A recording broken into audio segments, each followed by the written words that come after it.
এখানে আমাদের একটা ফিগার দিয়ে দিয়েছে, ওকে, কিরকম, একটা সার্কেল, আর ও হচ্ছে সেন্টার, এ ও বি হচ্ছে একটা ডায়ামিটার, ওকে, এটা সি, এটা ডি, এডিসি এর ভ্যালু তাহলে 120। এখন আমাদের বের করতে বলেছে সি এ বি, অর্থাৎ সি এ বি আমাদের বের করতে হবে। চলো আমরা একটু দেখি কিভাবে আমরা সি ভ্যালু বের করি। তাহলে যখনই এটা আমাদের বের করতে দিয়েছে, আমাদের এটা চাই, এটাকে আমরা কি বলা হয় অর্ধবৃত্তস্থ কোণ, অর্থাৎ অর্ধবৃত্তস্থ কোণ সবসময় কি হয় 90 ডিগ্রি অ্যাঙ্গেল হয়। তাহলে এইটার ভ্যালু আমরা জানি 90 ডিগ্রি।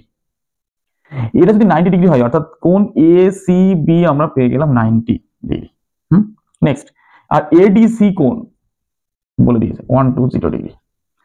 এটা এবং এটা, এই দুটো কোণ হচ্ছে অপোজিট অ্যাঙ্গেল, অর্থাৎ একটি বৃত্তের মধ্যে একটা চতুর্ভুজের, বৃত্তস্থ চতুর্ভুজের বিপরীত অ্যাঙ্গেল দুটো যদি যোগ করা হয় অর্থাৎ সমষ্টি করা হয়, তাহলে সেটা সম্পূরক হয়, অর্থাৎ 180 ডিগ্রি। অর্থাৎ এই কোণটা এবং এই কোণটা মিলে হবে 180 ডিগ্রি। অর্থাৎ কিরকম, কোণ এ ডি সি প্লাস কোণ A B C is equal to 180। অর্থাৎ এডিসি এর ভ্যালু আমরা কত পেয়েছি 120। তাহলে আমরা 120 এখানে বসিয়ে দিতে পারি।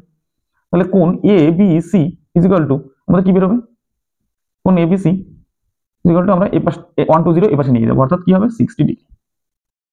অর্থাৎ বি এ বি সি কোণ এর মান অর্থাৎ 60। তাহলে আমরা এটা কত পেয়ে গেলাম 60।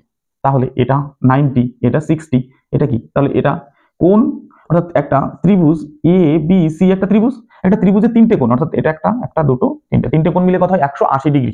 তাহলে 180 ডিগ্রি, টোটাল 180 ডিগ্রি। তাহলে এই দুটো কোণ মিলে আমরা কত পেয়েছি 90 ডিগ্রি এবং 60 ডিগ্রি। তাহলে এই দুটোকে কি করবো আমরা যোগ করবো, দুটো যোগ করে কত পেয়েছি 180, অর্থাৎ এই দুটো কোণ আমরা যোগ করলাম, কি করবে টোটালটা 180 ডিগ্রি থেকে মাইনাস করে দিলাম। তাহলে আমাদের অ্যান্সার ইজ কত বেরোবে 30 ডিগ্রি। অর্থাৎ কোণ B A C is equal to কত 30 ডিগ্রি। আমাদের অ্যান্সার ইজ